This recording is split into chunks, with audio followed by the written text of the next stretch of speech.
Let's Mic Global News. नमस्कार, Let's Mic Global News में आपका स्वागत है। मैं हूं राखी जैन। अफगानिस्तान ने दावा किया है कि उसकी सेना ने शनिवार रात को पाकिस्तान सीमा पर हुई झड़प में 58 पाकिस्तानी सैनिकों को मार गिराया है। ये कार्रवाई पाकिस्तान की ओर से किए गए हवाई उल्लंघन के जवाब में की गई।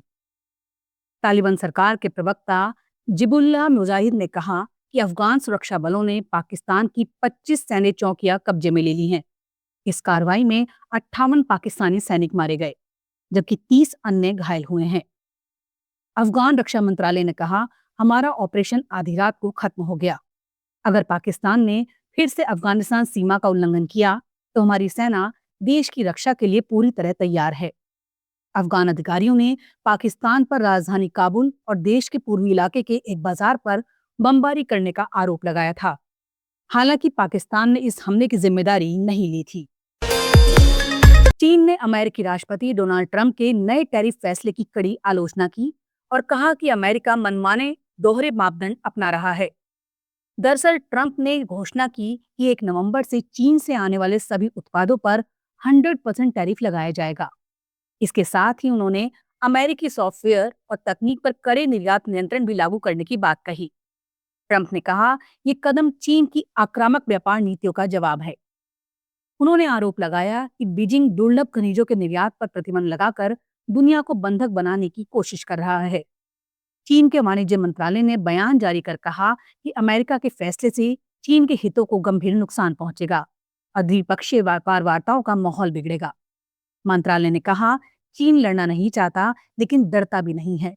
जरूरत पड़ने पर जवाबी कदम उठाए जाएंगे।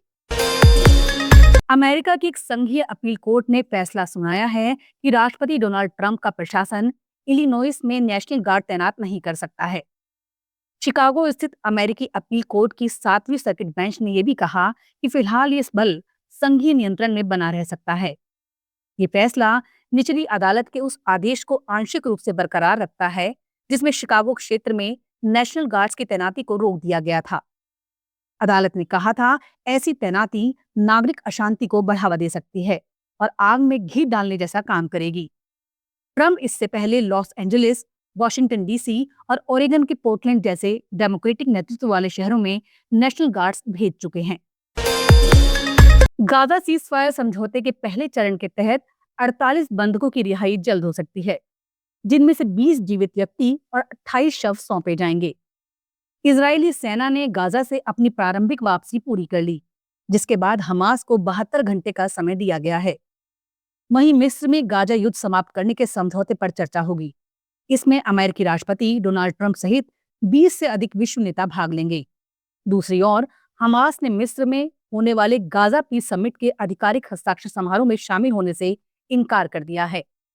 संगठन के वरिष्ठ नेता होस्साम बडरान ने कहा, वो अमेरिकी राष्ट्रपति डोनाल्ड ट्रंप की योजना के कुछ हिस्सों से असहमत हैं। यूक्रेन के राष्ट्रपति जेलेंस्की ने अमेरिकी राष्ट्रपति डोनाल्ड ट्रंप से फोन पर बातचीत की। उन्होंने ट्रंप को गाजा पीस प्लान की सफलता पर बधाई दी। साथ ही कहा, अगर एक युद्ध रोका जा सकता है तो रूस यूक्रेन युद्ध को भी रोका जा सकता है। जेलेंस्की ने एक्स पर पोस्ट कर बताया, उन्होंने ट्रंप को रूस के हमलों से प्रभावित अपने ऊर्जा ढांचे के बारे में जानकारी दी और अमेरिका के समर्थन की सराहना की। उन्होंने बताया, दोनों देशों ने एयर डिफेंस को मजबूत करने के समझौते पर भी चर्चा की। जेलेंस्की ने कहा, जंग के समाधान के लिए रूस का गंभीरता से बातचीत में शामिल होना जरूरी है और ये शक्ति के जरिए ही संभव हो सकता है।